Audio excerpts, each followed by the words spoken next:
Welcome back, ladies and gentlemen. BTM here, bringing you another Age of Empires 3 match. Super excited to bring you this one. It's a 3v3 on Deccan, as always. Where else are you going to get a 3v3 on Age of Empires online? I mean, really? Let's be honest here.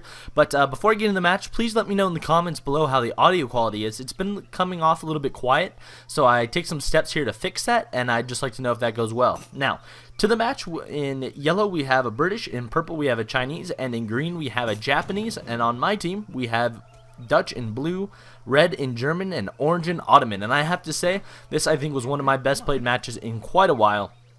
My early game was really solid, so it's pretty awesome. You may have noticed there while chatting, I did put it to just my teammates. Some guy pointed it out in the comments, and I'm not sure if it's true or not, but just in case, I didn't want them to be able to see what I was typing. Again, probably really stupid and not important, but I decided to change the the thing. Now, I started off with a lot of wood, obviously, because I'm Ottoman. So what I'm actually going to end up doing, I'm going to end up building a mosque. I'm going to end up getting my first age mosque improvement. I'm going to end up building a trading post, so I give both sources of income in terms of experience. And then I'm actually going to build a market and a house. And the reason for that is because I already got 150 wood treasure. I know I'm going to get another one, and I'm planning to get hunting dogs immediately to really bolster my economy and get me into the colonial age just a little bit faster, and to help with my Janissary spam that I plan to do, because I'm going Janissaries per my team. Our team was a little bit higher ranked this match, which was kind of a bummer, I guess, and not a bummer. This was a great match. It was really back and forth. I mean, I think at the end of the day, the other people would kind of complain about it, be like, "Oh man, you had the high ranked team," but they chose to play it out, so you can't really complain. You know what I mean? We were in the lobby, and everybody's like, "Oh, who cares?" So either way, it was a fair game. I didn't feel like the teams were stacked either way. Actually, I thought it was a really competitive, as you'll see. So either way, we're just working on getting the early things done. I am scouting my explorer on the side rather than the middle, and that's because that's where all the good treasures are. If you play on Deccan, you'll notice 90 wood, 50 wood, 90 coin, all +5 population. They're always on the sides of the map, on the other side of the trading posts, on the bottom and on the top. So that's always where I like to send my explorer. I like to get those game changer treasures that maybe allow me to get a market upgrade. Joking, I don't do market upgrades. But they allow me to get a market upgrade or some big benefit. So that's what's going on here. As you can see here, I find a 90 coin, which is fabulous because market upgrades, right? Excellent. In the transition to aging, I'm going to put 3 on wood, and it's not because I need houses, or actually I think I'll need to build 1 house, but it's more so because I want to get the placer mines upgrade as fast as I can, because I'm going to Janissary rush, and those cost food and coin. So I thought, you know what, I'm gonna get placer mines out, and that'll just even make my economy just that much more beastly. We already have 190 gold, but I decided, you know what, if I get the placer mines plus what, 15% or whatever, that'll be a really good step in the right direction. I am saving my shipment. I do have a second shipment already available, but I am saving that for the colonial age. My plan is to send 700 woods at 700 woods. No, my plan is to send 700 wood as my second shipment in the colonial age, and I'll build extra barracks, some extra houses, and then a trading post with it, and upgrade my trading post. Blue tells me to scout, and I say I think he thought I was mad, because he later apologized. He's like, sorry, but I was just kind of joking around. I don't take the game too seriously. I play for fun, and I don't want to lose that sense of fun. So, and a lot of the fun for me is the personable interaction. So I wasn't being sarcastic or mean there. I was just like, I don't know. Me and my friends talk like pirates, but that's probably something you guys didn't need to know, because now you're gonna unsubscribe to me because I'm weird. But if you didn't know that by now, then really there's no excuse. Hitting the colonial age though, we got 400 wood from aging up and 700 wood coming in, which is excellent from our home city. That's gonna give us a total of what, 1,100 wood, and like I already said, 2 barracks, trading post upgrade, houses, and a second trading post to really just kind of get ourselves this economy coming out where we can just start pumping out Janissaries like a boss. I am putting my new villagers onto coin. In reality, having 3 on coin, especially since I already had placer mines, was probably enough. I didn't need to put more there, but I put more there just because I'm a noob and I wasn't sure. I actually didn't know while starting this match, I did not realize that Janissaries cost 100 food and 25 coin, I believe it is. I was not aware of that, so I wasn't quite sure on my resource distribution in terms of villagers. So you're gonna see that, or settlers, I guess. I play way too many games. I play Civilization 5, in which settlers settle new towns and villagers work. I play Europa Universalis, in which it's a different system. So it's all these strategy games and names and settlers and villagers and people doing things all over the place. But so if I get it mixed up, please show me some love. But as I was saying, I'm going to. I wasn't sure on my resource distribution, and I think as I realize here that I can make it, I think I end up kind of shifting things around a little bit. I do end up immediately buying the market upgrade or the trading post upgrade, but you guys already know that. That's how I play. And this game I thought was really solid on my behalf. One, because we got Janissaries out just really quickly, and obviously Ottoman are amazing at that. But I was really happy because we got both trading posts, we got basic market upgrades, we sent 700 wood, we kept the housing relatively intact. We did everything pretty solidly, actually, I felt. So I was really happy, at least at this point in the game, with just my level of play. And now we're at a point where we're going to be able to start pumping out Janissaries pretty regularly. We are still waiting, of course, on that trading post upgrade, but we did send 5 Janissaries from our home city just to boost our number of Janissaries to 10 total to back up Red's lanes and Blue's skirmisher. Blue is Dutch, and it's actually kind of interesting here. It's a very similar game to the last game we played. Now, as you can see here, I'm going to send my explorer, and we're going to grab that 90 wood. And again, just like last game, there's 2 stables on the map, which sucks for him, because that's basically going to be 400 lost wood if we can conquer it.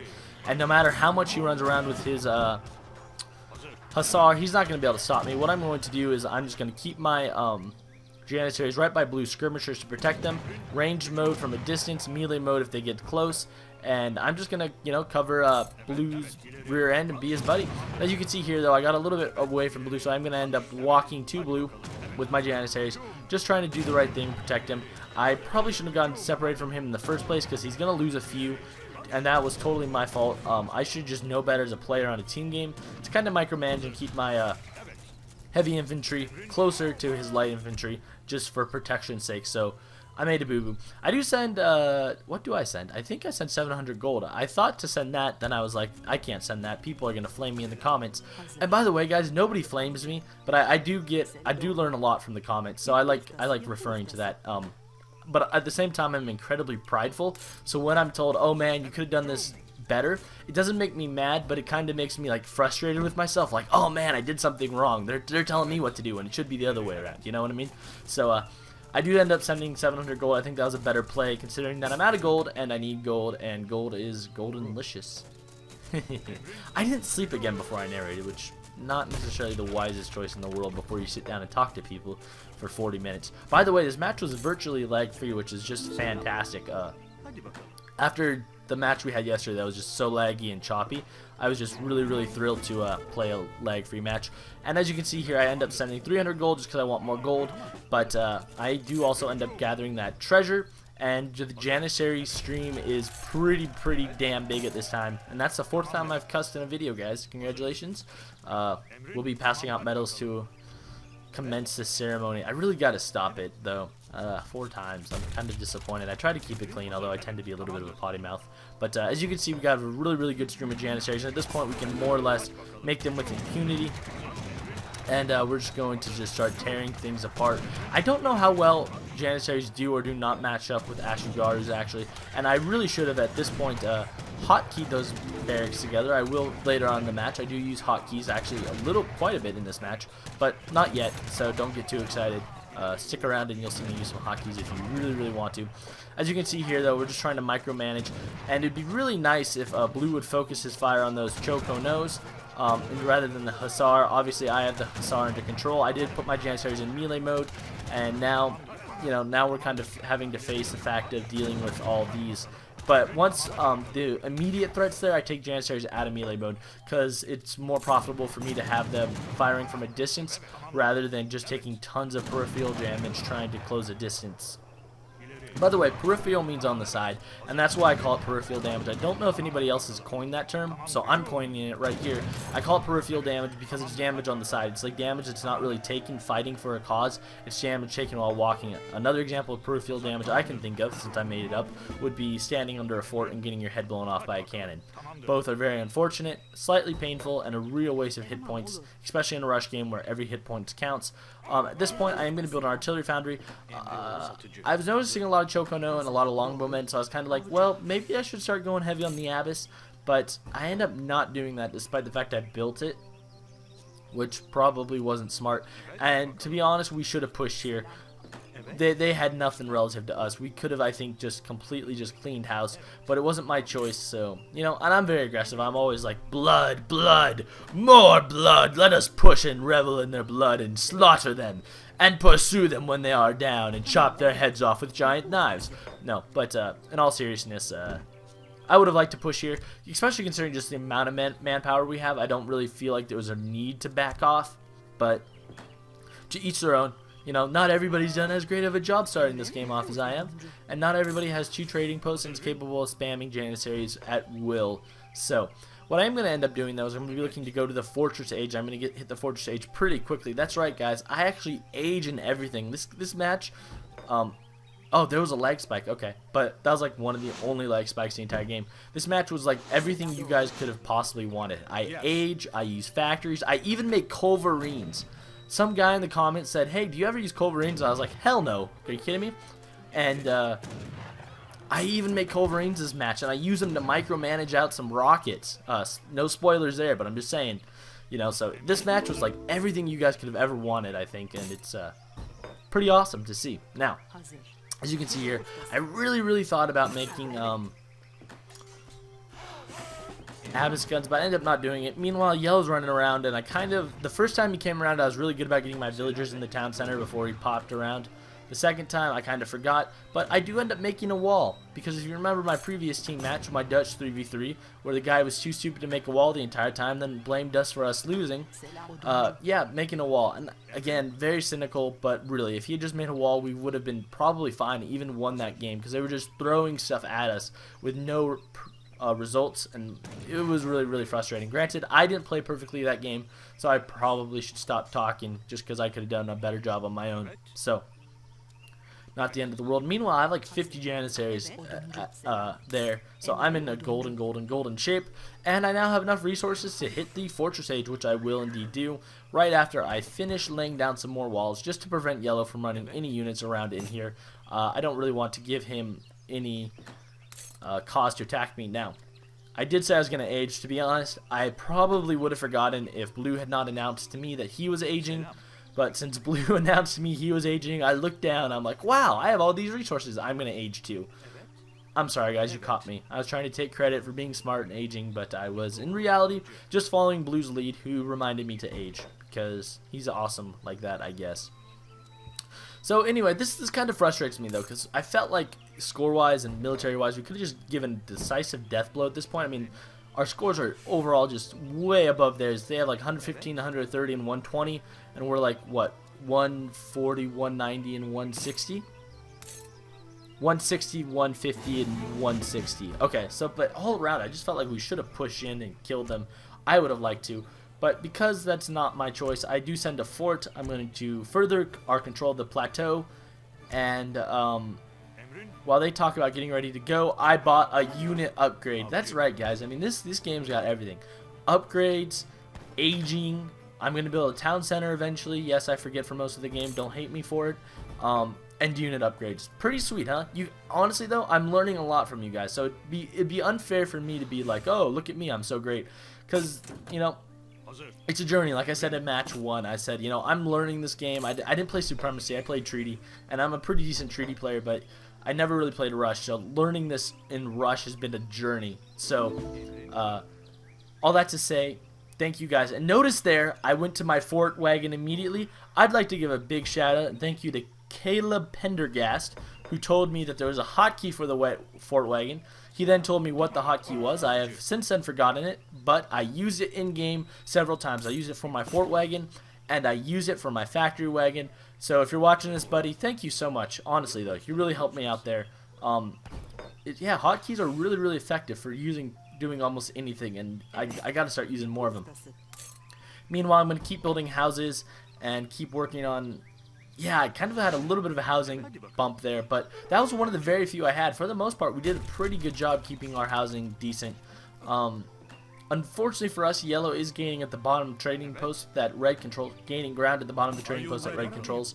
Not necessarily a good thing. I wasn't thrilled, but you know me, I like trading posts. I feel like if you can control the trading posts in the map, you can basically just starve them out if you play decently, and that's kind of what we're doing at this point, which frustrates me because I'm playing Ottoman. I'm not quite 100% clear on how to do my economy anyway, so I wasn't 100% thrilled with, you know, kind of laying back when we had a killer advantage, but not the end of the world. Again, I guess that's just knowing your team. When you're on a 3v3, it's random. You kind of got to go with the flow of the team and do what you can do for the team to succeed.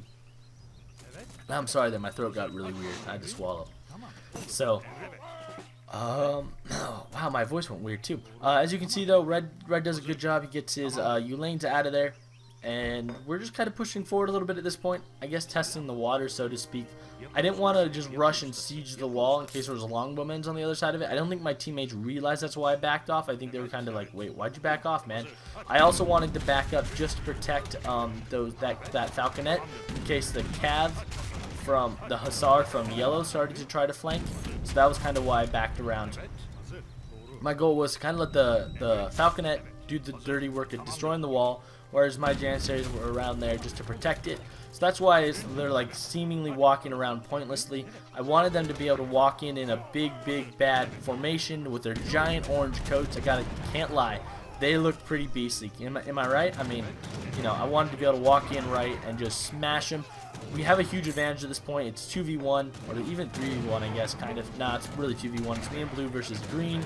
So, sucks to be green at this point. But purple's coming in here now. And this is what frustrates me. I wanted blue to micromanage out those Choco Nos with the cannon. But I didn't do an amazing job protecting him. I got a little bit too far. Now I do end up going to melee mode and coming back to protect him, but he's going to end up losing some cannon. So that wasn't good on my part, but at the same time, if he had micromanaged a Choco No, I think we would have been better off. But I guess it's kind of really nitpicking at this point because it wasn't really...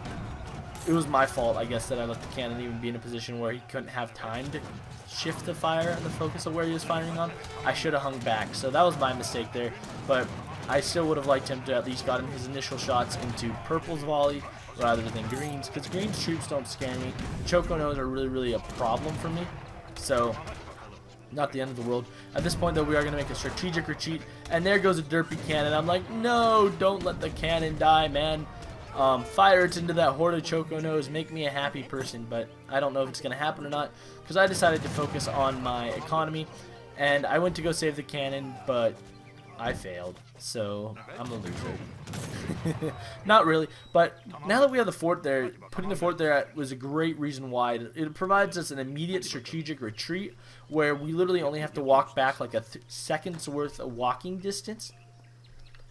I'm sorry, let me rephrase that so I can say it in proper English. We only have to walk back a second's worth of walking distance. That's really hard to say. Say that 5 times fast. And then immediately the ground and the terrain is in our favor relative to theirs. Meanwhile, at this point, though, I am starting to make Hussar because I am pretty PO'd at the amount of Choco Nos and units that are weak to Hussar and are good against Janissary. So my plan was, you know what? We'll mass some Hussar and we'll just decimate purple next time we see him. That's what was going on there. Meanwhile, yellow's still in the colonial age. Who in their right mind stays in the colonial age for far too long? That's such a noob thing to do. I am so disappointed with you, yellow. By the way, don't freak out. I was joking. It's called sarcasm because I tend to do that myself. Not blaming him at all. And there he is in the fortress age, so he's doing a pretty good job stepping up his game, keeping up with the big boys. At this point, though, I really should have had a third town center built. And you know what? I hate to say it, and I'm going to get some hate for this, but after this game, and after I'm done narrating this, I'm going to go on Age of Empires 3, and I'm going to add the Town Center Wagon to my deck. And I know that 1,000 wood is a better choice. I know. My heart tells me 1,000 wood is a better choice. But for Ottoman, in general, because I'm really lazy, and just because of the villagers only coming automatically and needing to have town centers up, I need the town center wagon. I will remember better to build town centers if I have a town center wagon.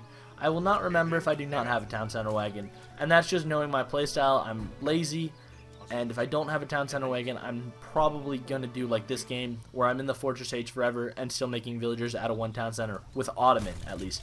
I think with other civilizations it won't be as much of a problem, but with Ottoman I think it is a problem, so I want to correct that problem immediately. You may have noticed I sent some Hussar to the bottom of the map. It looks like Red's kind of losing control of this trading post, and I just want to make it clear that we are not losing control of that trading post. That trading post is ours, with a capital O. That's right.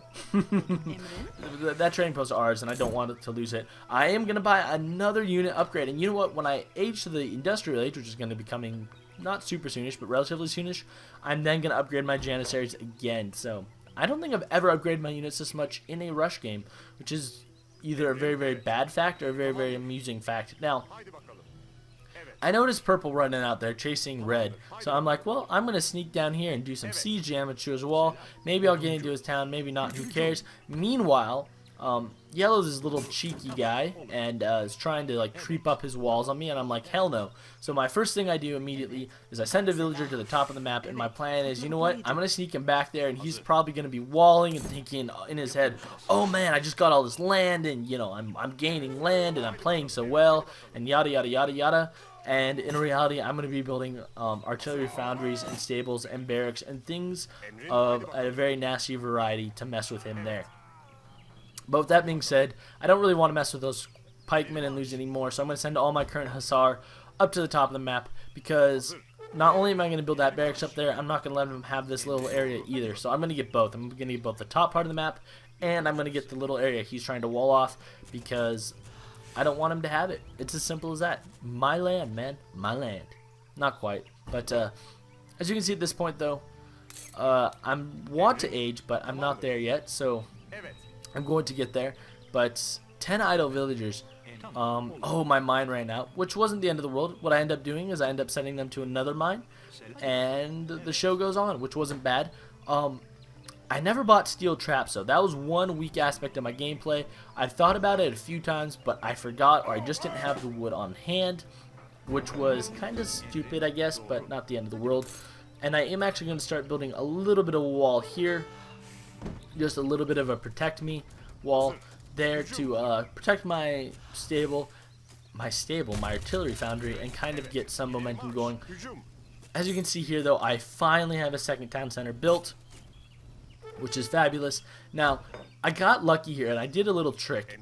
If somebody's building a wall, and you want to know if you can go that way, set your unit's waypoint to the other side of that wall. And if they keep running forward, you know that there's a way around without having to scout it. And if they immediately start running back, you know that they've finished the wall off.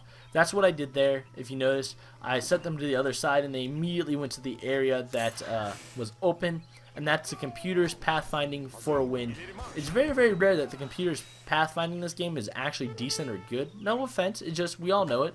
Derpy cannons, things like that. But in this case, the computer pathfinding was actually pretty decent. It allowed us to kill a bunch of settlers and really cause yellow hopefully some more heartache and misery.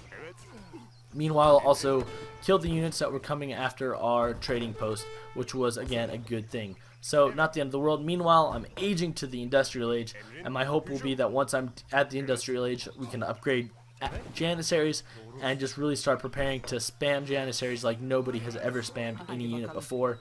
And I was shocked at this point when I looked over at the in-game scores, and I realized that two of the other people on the other team were in the industrial age. I was just flabbergasted. I felt like we were killing them this entire game, and then there they are, more or less fine. I was kind of like, what? Like, what does this mean? So, all around though, we are going to use some units to try to lure and bait. I really want to get that trading post back. That food was really, really helpful for me. Maybe just because my economy, I haven't done an amazing job managing it by this point in the game, because I didn't get the trading post, and that's what really irritates me. Because Ottoman villagers trade so slow, it's just one of those things which, like, if you don't get the trading post and the upgrades, you're in trouble. Now, on the bright side, that did force me to immediately look to aging to the fortress age, and I could get factories and more upgrades, and that was a good thing. It also made my military better, but at the same time, I didn't do an amazing job. Notice, by the way, every time I was shipping cannons or stuff, I changed my waypoint, that way I didn't lose my units or have my fort wagon pop out somewhere else. So, well played by my part. I'm sorry, I had to yawn. I really hope y'all didn't hear that. But anyways, now we have 4 falconets up by our base, our forts. I really was so tempted to click on the trade monopoly, and then I decided not to. I felt like that would just piss everybody off, and generally I try to avoid pissing people off. Meanwhile, I decided to just put a little bit of siege there, and my hope was to kind of get yellow to overreact maybe a little bit, and that would allow us to do more damage, you know, in the middle if we chose to start pushing there. But not a big deal. Meanwhile, blue and red are both in the Imperial Age. Like, really? You know, like, you're supposed to get to the Imperial Age in less than 20 minutes. Oh, it's 25 minutes. Okay, maybe the time isn't that amazing. But not the end of the world, as you can see. And I'm going to buy guard janissaries. And I'm actually going to have a little bit of a wood problem, so I should have had more villagers on the wood than I did this entire game. I wasn't able to buy all the settler training upgrades. I also wasn't able to build as many buildings that I would have liked. I didn't build the town centers. So all around, I should have done a better job with my wood. I'm going to end up shifting a factory to wood to kind of protect me. And I'm going to end up shifting a trading post to wood as well. And I'm going to get my cannons ready to fire. And just ready to start abusing green with the power of my almighty falconets that I have trained up. But as you can see here, why did I build that house? I didn't build that house. I thought, oh man, I need to build houses, and then I was like, oh nope, I'm fine. I do start to build a barracks there, but I'm out of wood. Oh, noob mistake. My economic management was not great this game. Only have 46 villagers at this point in the game, which is very poor. But what I will do to make up for my poor economic management, I will go to the market, and then I will accidentally trade away all my coin when I only meant to click it once or twice for wood, because I wanted to buy the wood upgrades. That might be one of the stupidest things you'll ever see me do. Market in a small term is good, but just randomly clicking away and losing 300 resources, not generally a good idea. As you can see here, though, my villager production is completely stagnated because I haven't been able to get the necessary upgrade. That's one downside of the Ottomans, I guess. And I'm desperately waiting to get the 400 gold or whatever I need to do it. I'm also trying to make sure that villagers are not idle and that I control this side of the map. I don't want to lose it needlessly, I guess. Meanwhile, we're going to just keep adding our wall and just kind of pushing forward a little bit. And I guess the thing is, in rush games, I never feel compelled to wall too much. Oh, by the way, there, notice I bought fast training like you guys told me to in the comments rather than the villager upgrade. I thought it was a wise choice. Actually, it was a wise choice, but still, my economy is kind of stagnated. But at the same time, I make mostly janissaries. And janissaries cost food and coin, and they're really easy to spam because food's the fastest gathering resource. So in that hindsight, I guess I'm pretty decent off. Meanwhile, he's giving me a countdown timer to, I don't know what, his quinceañera, his 15th birthday. No idea whatsoever. But it's actually, I think, to attack, and I'm like, okay. But whatever, didn't really faze me either way. Meanwhile, by the way, notice in my hotkey selection, I do have a hotkey for my barracks, so I can just hotkey them away. Meanwhile, as I say that, of course, I'm scrolling across the map to find them instead of just doing what I should, but not the end of the world. Notice we got a pretty beastly amount of 4 falconets on the map, doing a pretty good job, I'd like to think. And now we have villager production stepping up from both of our town centers, and now decent janissary production as well. And walls being built all around, some good things being done in here. By the way, you might be wondering why I didn't extend that wall at the top all the way. It's because I didn't want to be obnoxious. I didn't want Yellow to be like, oh man, you know, now I didn't want him to like kind of like overreact. Like I overreacted when I saw Yellow just try to grab a huge amount of land. I was like, hell no, you know what I mean? So I don't want him to do that. I want him to kind of ignore it. Meanwhile, notice I got Colves coming, and the reason why I got Colves coming, Culverines, is because I completely assumed that there was going to be some enemy cannon on the field, and there will be because we were playing a bridge, and he ends up getting a lot of rockets, and it's really cool. Rockets are just an awesome unit, undoubtedly one of the best. But now we got 3 Culverines, 4 Falconets, and a bajillion Janissaries, and we're going to be ready to go wreck some face. I mean, honestly, guard Janissaries and cannons, and this is perfect. Yellow probably here thinks, oh man, I'm making a great play. I'm thinking this guy's making the stupidest play ever. I saw it. I'm going to move my villagers away from there. And now we're going to push combined, all three of us, and be facing them down a guy. So it really, really is great for us that he's over there doing that, trying to take that barracks and do that thing, because we're over here doing this with them and the other. I hope that was nondescript enough. That way absolutely nothing was communicated of value. That is right. And meanwhile, by the way, Blues managed to amass some horse guns, and I mean, it is pretty beautiful at this point. Watch, we're going to get a slight amount of lag here, but watch the cannon just start tearing through everything. His cannons, my cannons. It is just a beautiful thing, and we got our units on defense mode, so they're all close to each other. I did go away here trying to build a mill. I really wanted to get that mill built before I went back to the battle, because I'm like, I probably won't look back for a while. I figured that getting that mill up was just incredibly important. Meanwhile, here comes green, but it doesn't matter. Purple's already been decimated by our combined cannonage. Is cannonage a word? I guess we'd use artillery. Artillery is the appropriate term here. Purple's been decimated by artillery, choking on his own standing chance against falconets and field guns and culverines. And now it's just green against us, and it's really unfortunate for them because they've gotten to this point where they basically fed us their armies one at a time. Yellow's now on his way from the top of the map, but it doesn't matter. We beat purple, now we're going to beat green combined, and then we're going to beat yellow. And I guess that's really a bummer for them in terms of just getting separated. Both my allies are in the industrial or are in the imperial age, but I don't care. I'm in the industrial age, doing decently, trying to fix my economy. I got my villagers going to new mills.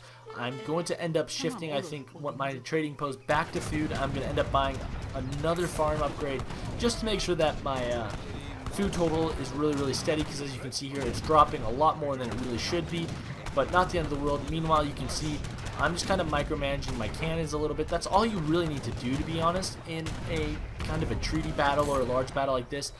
There's really no need to micromanage every little unit anymore. You just kind of have to click cannon over here, cannon over there, cannon this, cannon that, maybe some thing to protect your cannon, and that's generally about it, I find, at least. Granted, I'm not the highest level player, but that's what I've been told to by a lot of high players. They're like, just worry about the micromanaging of the cannons and the rest will sort itself. And that's good, because my goal here is just to watch out, make sure that he doesn't get any cannons of his own. I know that our combined units, my cannons will just simply keep decimating absolutely everything, as you can see. Not a problem for us whatsoever. And our humongous amount of artillery is just, it's a beautiful thing. Watching cannons explode and units fly away, it is a beautiful thing. As you can see here, though, in comes some rockets, and I'm going to get my culverines on it. And blue initially charges with all his riders, routers, who cares, I don't. But I'm like, I got culverines, man. But he ends up, I think, killing it before I can, so I end up trying to kill the second one. He ends up realizing, oh, okay, he's got units, and I end up killing the second one, which is great. And now, you know, we're in pretty good shape. He's got some, Yellow's got some culverines of his own, though, on the field. So, you know, to the guy on the last video, and I'm so sorry for not mentioning you by name. I totally forgot to look up your name. So my dear apologies, but because you're a very sweet person and I love you. But culverines, I guess, are really usable in a rush game, as you can see here, because culverines kind of decided that battle. I think whoever had the most cannons in that instance probably would have won, but we're the people with the most cannons, so we're gonna win this battle. And I was able to micromanage out all his cannons. At this point, though, I am, like I said previously, out of food, so I'm going to end up shifting both of my factories, buying an upgrade, which is kind of overkill. It's like, oh, we need a little 15% food increase. Let's take away all our coin-producing materials. But it doesn't matter because we have so much coin, and we've pretty much won the battle anyway that, you know, we have enough coin to just make enough Janissaries to finish the game out, I guess. So it doesn't matter. And there are Blue's horse guns. I thought they came earlier, but I guess they didn't, but it's not the end of the world because they're there now.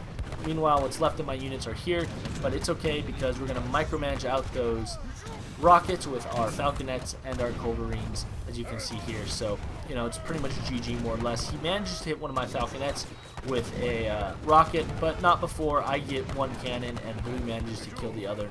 Or one rocket and Blue manages to kill the other. So at this point, you know, we're up in their business and their grill in a major way. We cleared out all their barracks. Now it's on to the economies. And it's pretty much over. They're going to end up resigning very, very, very, very shortly. So, all around, I hope you guys really enjoyed this match. I really felt like this was a really, really solid early game effort by me. I just felt like the early actual gameplay was second to none for me. In terms of getting the markets, the upgrades, the trading posts, the initial janissaries, I felt like that was all like really, really strong. Because generally I'm very weak in the early game. I think my mid game though was really, really lacking. I think not getting the town centers up and some other things are errors in the game that I can work on. I could have bought the wood chopping upgrades. I should have, because I was perpetually low on wood, so that was definitely a mistake I made. I kind of thought in my head I didn't need them and then never revisited the idea of them, even when I was running out of wood, which was stupid. So those are some areas I can definitely improve on. But all around it was a really fun and really good match, and I don't think tomorrow our match is going to be on Deccan. I know what I want to do. I want to fulfill a user comment that I saw, but I don't want to tell you because I'm not sure if I can do it yet. So, but hopefully tomorrow we're gonna have a very, very special, very, very awesome video. So stay tuned for that. Thank you guys so much for all of you guys who are subscribed. We have almost 600. Crazy numbers. I can't believe it. I am thrilled. I really, really appreciate it. It means a lot. Do let me know in the comments below how the audio quality is. Like I said, it's very, very loud in my ears when I'm editing it, so I think it's fine. But then when it gets uploaded to YouTube, it's a lot quieter. So I'm really going to crank up the volume and hope that it works out really, really well and you guys like it. And I had the most units killed, and that just made my day.